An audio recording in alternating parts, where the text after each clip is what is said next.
I woke up at 12 o'clock to go to the bathroom, and I heard footsteps in my house. So I checked throughout my house. When I got to the front room, the living room, nobody, I couldn't hear the footsteps anymore. So then I went back to my room, the footsteps were back. So I went back, the footsteps started again. And then I started running to my room, and I tripped, ran back to my room, climbed up the ladder to my loft bed, and I was so scared. I'm like, oh my gosh, oh my gosh, oh my gosh. Whatever the thing was, when I got in my bed, I saw him peeking through the door like an inch of his body, and like an inch of that guy's face, and his whole shadow. So it was really creepy. One night I woke up at 12 a.m. to go to the bathroom. I saw a shadow moving, and right when I got downstairs, all the footsteps stopped.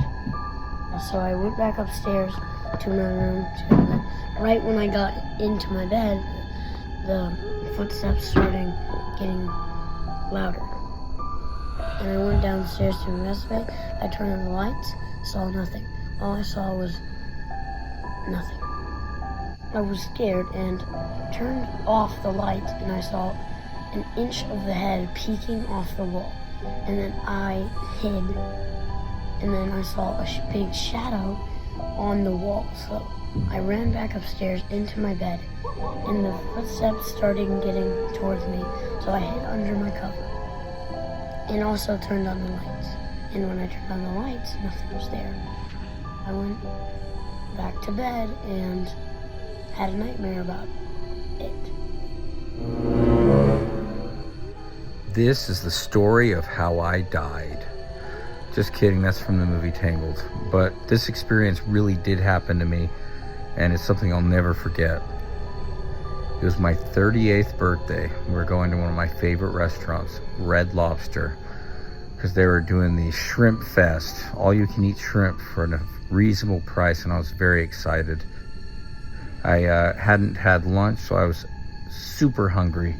We got to the restaurant and I was just ready to go.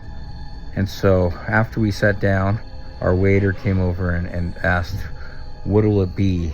And I remember thinking that the guy seemed a little off. He just kind of looked like he was not looking at us, just kind of, it was eerie. And I said, I'm gonna have the Shrimp Fest. And he looked at me and said, oh, sorry, that ended yesterday. And I looked up at the ceiling and I just said, no, Shrimp Fest is over. So I look at him and I say, please, can you hook me up? Please, I need that shrimp. And he said, no, I can't do it. And I said, well, what can you do?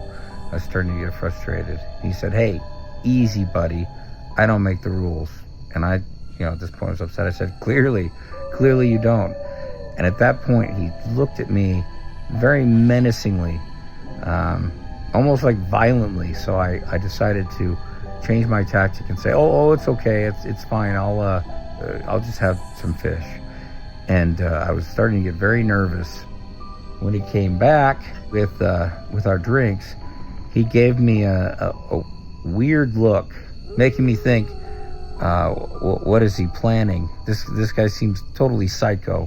And he said, here you go for your birthday, compliments on the house. I said, oh, well, that's nice. I guess the guy's not mad at me for being rude.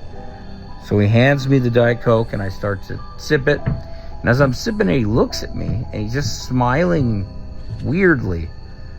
So much so that I stopped sipping and thought, did he do something to my drink? So as the dinner goes on, I start getting lightheaded. I start getting dizzy, and I start thinking, oh no, what did he do? And as I get up and go to the bathroom, I see him looking at me, and he's at this point almost laughing. I wonder if he'd drugged me. So I go to the bathroom, and at this point I'm dizzy and things are spinning, and I look and I rub water in my face at the sink, and I hear the door open, and I turn, and this waiter is there, and he's got this psychotic look in his eyes, and I look down, and he's holding in his hands a bloody